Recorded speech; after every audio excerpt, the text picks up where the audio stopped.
getting at the which children are designed to both and distract, indoctrinating them. distract the protesters What and Hitler distress did. them. I think the hope is that they'll be able to persuade some of these protesters to stand down before they have to use physical This force could to break up mean Trump this wins the encampment. next election. Well, he was definitely going to win anyway, wasn't he? That was Mark live for us a short while ago. This is the actual live shot right now. It'd be interesting to know what his reaction is up to on a this. height with a megaphone. Let's just try and... Were you in Saudi Arabia for? When I was there, was Students have in been Jeddah, climbing through the bushes and he was near in the a Carroll shop, and the Library man onto was the selling down him something. steps, and onto the lawn there. And 12 o'clock came, and the man dispersing didn't away. stop. Is that the same And as the mullahs what you're came seeing? in.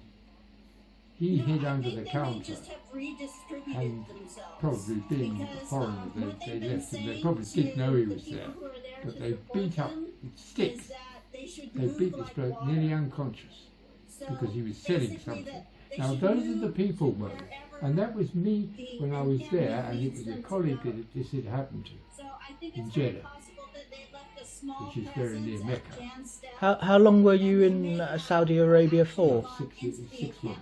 6 months.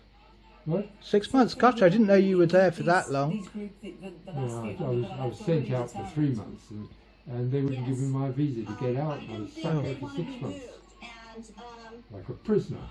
I think that I had to earn my way out.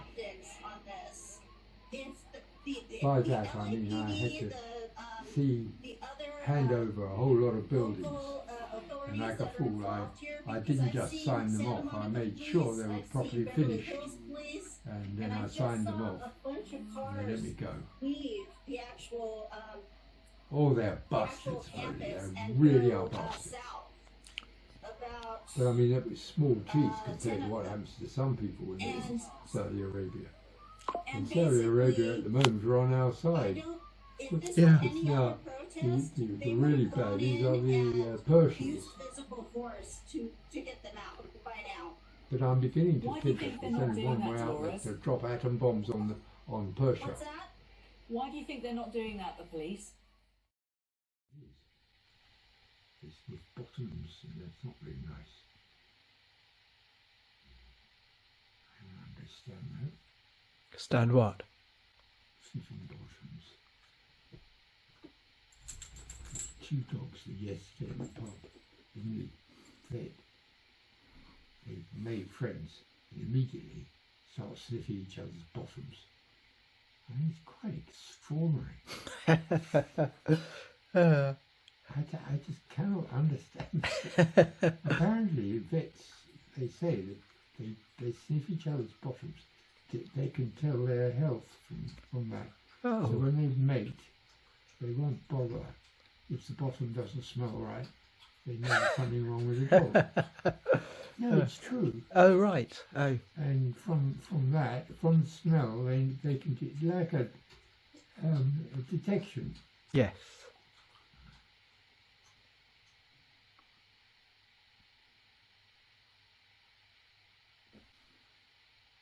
In the Victorian period, apparently, I understand doctors had to do that for certain illnesses to find out whether they got that illness or not, because they didn't have laboratories in the way they do these days. No. And they went to, for certain things they had to go by smell.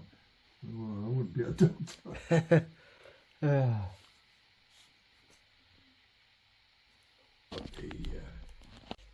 But your mother liked what? Regency style furniture. Oh, yeah.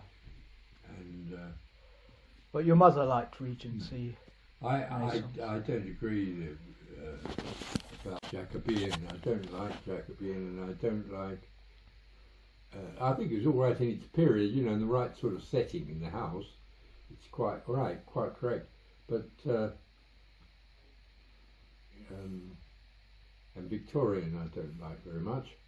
So I think, you know, the sort of that's Regency style. And unfortunately, we haven't got photographs of much of all the old furniture. But my mum had very good taste in that sort of thing. They spent quite a lot of money on furniture. And from that, from the smell, they can tell their health from that. So when they mate, they won't bother if the bottom doesn't smell right. They know there's something wrong with the dog. No, it's true. Oh, right. Oh. And from that, from the smell, they know there's something wrong with the dog. wasn't rubbish at all. So that table belonged to your family, didn't it, as well?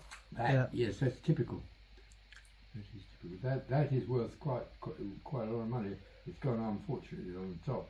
Yeah. But that would fetch a lot of money, that table, because there was a man in Hastings called Mr. Cracknell, and he had an antique shop.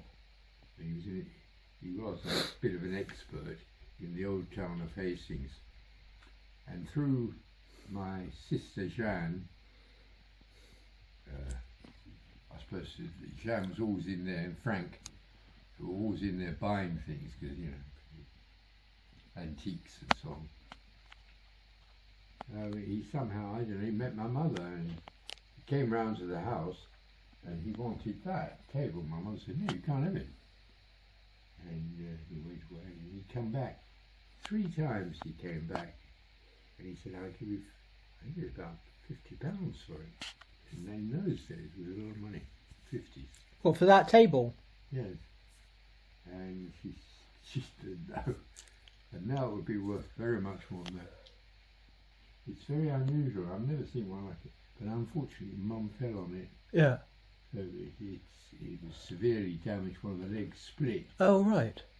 She fell flat on it and broke the legs off and so on. So it's an antique, is it? What It's an antique, is it? No, it's not antique. It's, Oh. it's imitation. Yeah. You know, a revival. Yeah. Probably Belle Epoque, I don't know.